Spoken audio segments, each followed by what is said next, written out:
శ్రీ లలిత పరమేశ్వరి చక్రపురం ఛానల్కి స్వాగతం సుస్వాగతం. ఇదే భగవద్గీత రాజవిద్య రాజగుహ్య మొదటి శ్లోకం.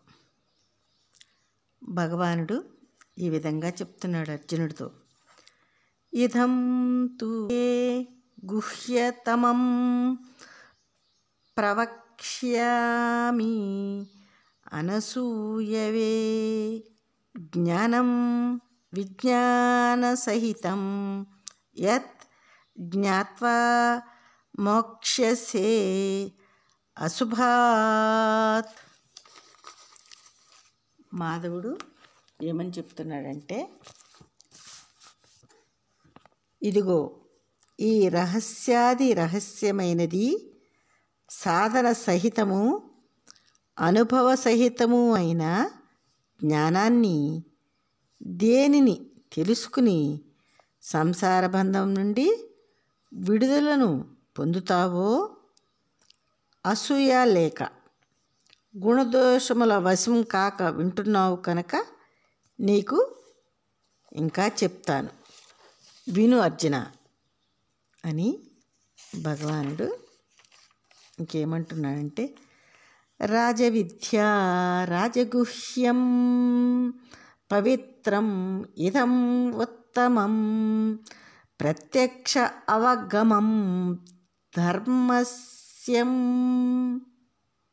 సుసుఖం కర్తుం అవ్యయం.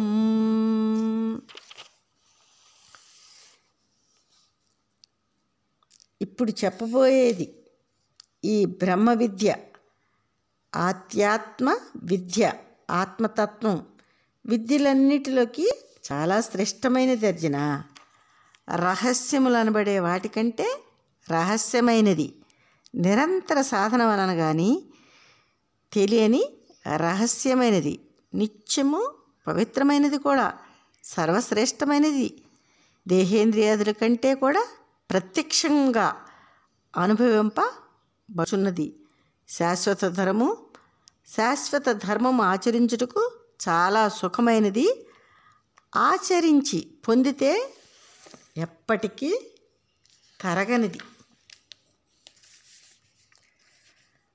అశ్రద్ధదానాహు ధర్మస్య అస్య ఈ పరిస్థప అప్రాప్య మాం నివర్తంతే మృత్యు సంసార వర్ధమిని. ఇలాంటి ఉత్కృష్టమైన ఆత్మధర్మము స్వధర్మమునందు శ్రద్ధ లేని వారు నన్ను పొందలేరు అర్జున. అంతేకాదు మృత్యుమయమైన సంసార మార్గంలో కృష్ణ మార్గంలో చిక్కుకుంటారు అర్జున.